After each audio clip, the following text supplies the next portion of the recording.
I looked at upstart entrepreneurs, Larry Page, Jeff Bezos, Elon Musk, people who had built world-changing and possible businesses in near record time.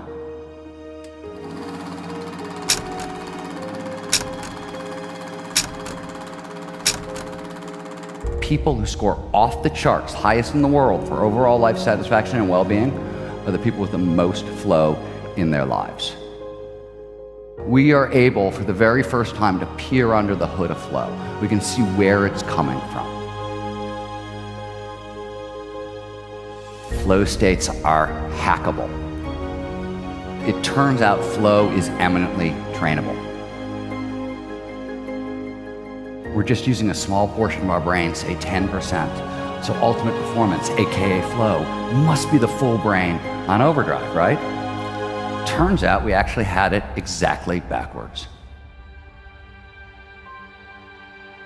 What does it take to do the impossible?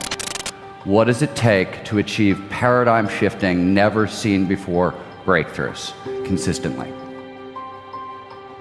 I focused on those maverick innovators who turned science fiction ideas into science fact technology, who did the impossible of literally dreaming up the future. So what I discovered in all these domains is that it doesn't actually matter where you look. You could be talking about the action adventure sport athletes, you can be talking about business tycoons, you can be talking about technologists or artists, it doesn't matter. Every domain you find, ultimate human performance has the exact same signature. It is a state of consciousness known to researchers as flow. Flow is a technical term.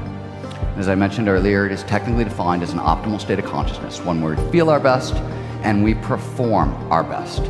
More specifically, it refers to those moments of rapt attention and total absorption. We get so focused on the task at hand, everything else just disappears. Action and awareness will start to merge. Your sense of self will vanish.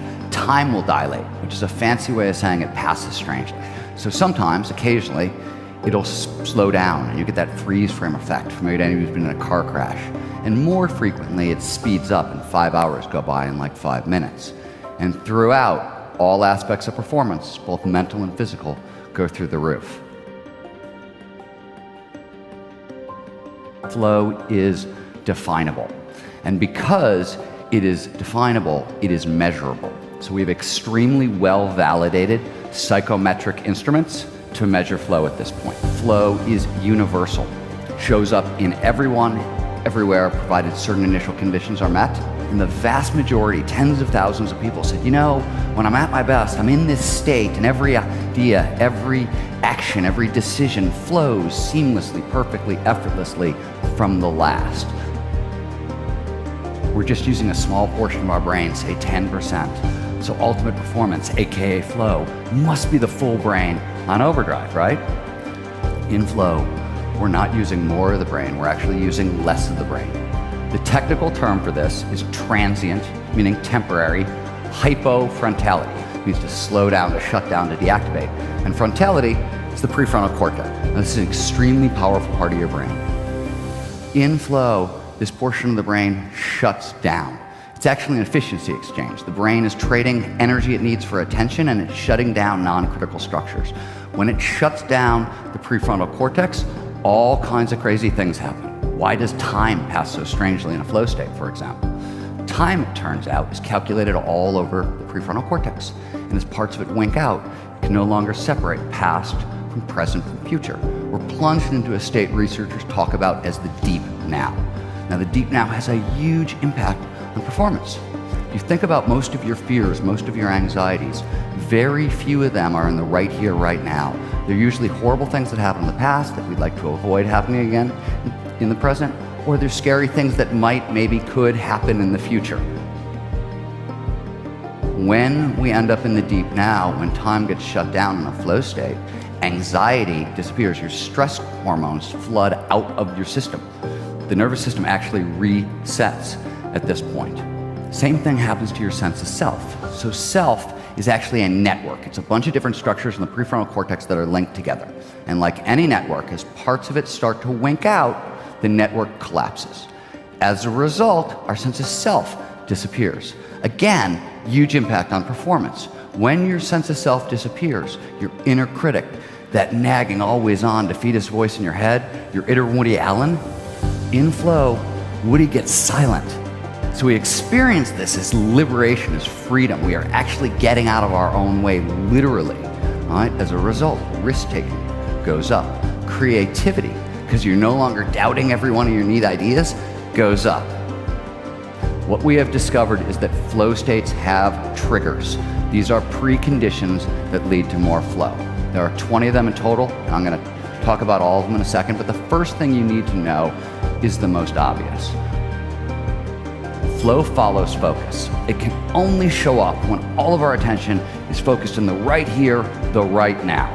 So that's what most of these triggers do. They drive attention into the now.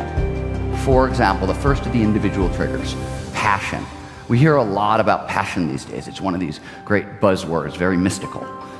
The only reason passion matters is we pay more attention to those things we believe in. Which drives flow, and flow drives performance.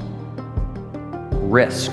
Why did action and adventure sport athletes experience such a spike in the 1990s? Because risk levels in action and adventure sports started going through the roof. And risk drives focus, drives flow.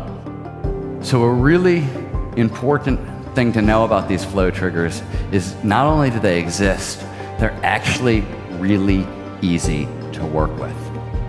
The vast majority of people find flow doing knowledge work, using their brain, being creative, architecture, coding, writing. We know that flow in the arts, in technology, science accounts for significant progress, major paradigm shifts, usually a flow state at the heart. In business, we have some of the most compelling data. So McKinsey, the global consultancy, did a 10-year study, and they found that top executives in flow are 5 times more productive than out of flow. 5 times more productive is 500% more productive. Means you could go to work on Monday, take Tuesday through Friday off, and get as much done as your steady state peers. Interestingly, 2 days a week in flow, you are 1,000% more productive than the competition. In flow, we also get a huge boost in neurochemistry. So neurochemicals are literally nothing fancier than signaling molecules. It's one of the ways the brain talks to itself and talks to the body. And if you really want to understand why flow allows us to do the impossible, understanding these neurochemicals is key. Now, all 5 of them amplify performance. They boost physical performance. They will do everything from increased strength to deaden pain to amplifying muscle reaction time. So besides being performance-enhancing chemicals, the 5 chemicals that show up in flow are pleasure drugs. In fact, they're the 5 most potent pleasure drugs the brain can produce. Flow is the only time it appears that we get all 5 at once, which is why flow is the most addictive state on earth. When we move into flow, we take in more information per second, so data acquisition goes up. We pay more attention to that information, so salience goes up.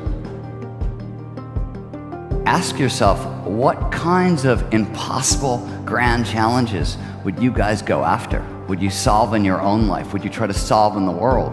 If you could be 500% more productive, if you could be 600% more creative, if you could cut learning times in half. This is exactly what is available to each and every one of you today. But what you choose to do with this information is entirely up to you.